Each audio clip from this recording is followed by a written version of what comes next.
بسم اللہ الرحمن الرحیم۔ دجال کہاں قید ہے اور کب آئے گا؟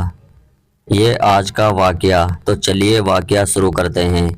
ایک مرتبہ میں سمندر میں سفر پر نکلا۔ مسافروں کی کل تعداد 30 تھی۔ ہم سب ایک کشتی پر سوار تھے۔ ہمارا سفر بہت ہی سکون کے ساتھ کٹ رہا تھا کہ اچانک ہوا چلنا شروع ہو گئی اور سمندر میں طوفان آ گیا۔ ہوا طوفانی لہروں کی وجہ سے ہماری کشتی سمندر میں موجود سبھی کشتی کے مسافر اس وجہ سے پریشان ہو گئے۔ ہر کوئی اپنے اپنے خداؤں کو پکارنے لگا کیونکہ کسی کو کچھ سمجھ میں نہیں آ رہا تھا کہ کیا کریں۔ اب سمندر میں آنے والی ہوائیں طرف کی بجائے ہر طرف کشتی کو اپنی لپیٹ میں لے رہی تھی۔ ہار تھک کر ملاح نے بھی چاپو چھوڑ دیا اور ایک طرف بیٹھ گیا۔ اب ہم میں سے ہر ایک کو یہ یقین ہو گیا تھا کہ موت اب یقینی ہے۔ سورج غروب ہونے والا تھا۔ اس کی روشنی دھیرے دھیرے ختم ہوتی جا رہی تھی۔ شام کا اندھیرا اور منزل کا بھی کچھ پتہ نہیں کہ کسی کو پتہ تھا کہ کشتی کس طرف جا رہی ہے۔ سمندر کی لہریں اب تک کچھ کشتی کو سلامت رہنے دیتی اس خوف کی حالت میں رات گزر گئی اور صبح کی ہلکی روشنی آنے لگی جس سے ہر طرف اجالا ہی اجالا ہو گیا۔ کشتی کے رات بھر ہچکولے کھانے کے بعد کسی اور کچھ پتہ نہ رہا۔ اگلا دن اسی حال میں گزرا اور اسی طرح سے دن کے بعد رات اور رات کے بعد دن آتے گئے اور ہماری کشتی کو سمندر میں پھنسے ہوئے پورے 30 دن گزر گئے۔ پھر اچانک 30ویں دن بعد بھولے بھٹکے مسافروں کو کچھ دور سے ایسا نظر آیا جیسے کچھ درخت سمندر میں کھڑے ہوں۔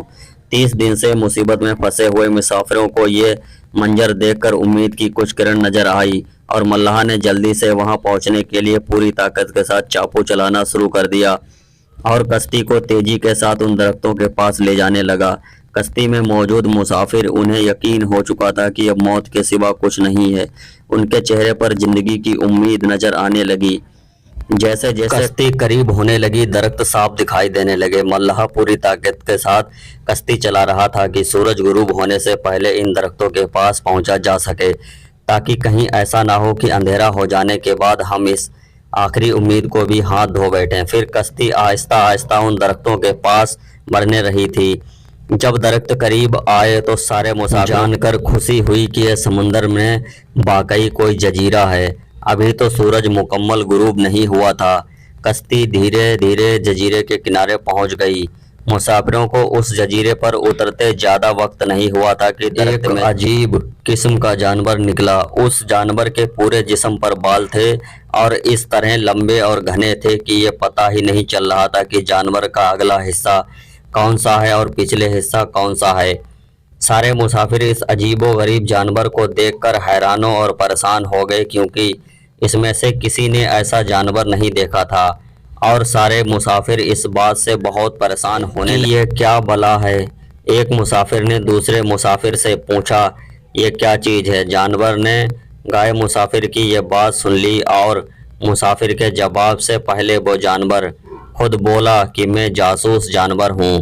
کہ انسانوں کی طرح بولنے پر تمام مسافر پریشان ہو گئے کیونکہ آج تک انہوں نے کسی جانور کو انسانی زبان میں بولتے ہوئے نہیں دیکھا تھا اور نہ ہی سنا تھا، اور اس کے بعد سب یہ سمجھنے لگے کہ یہ ضرور کوئی جن ہے اور ہمارے سامنے آ گیا ہے۔ جاسوسی کا مقصد کیا ہے اور تم کس کے لیے جاسوسی کرتے ہو؟ مسافر نے ہمت کرتے ہوئے اس سے پوچھا اور اس جانور نے کہا کہ میں جس کے لیے جاسوسی کرتا ہوں وہ تم سے ملنے کا بہت شوق ہے اور وہ مجھ سے بات کرنا چاہتا ہے، لہٰذا تم میرے ساتھ چلو۔ ایسے ہی اسلامک واقعہ کے لیے ہمارے چینل کو سپورٹ کریں۔ اس ویڈیو کا اگلا پارٹ کل ملے گا۔ ویڈیو دیکھنے کے لیے بہت بہت شکریہ۔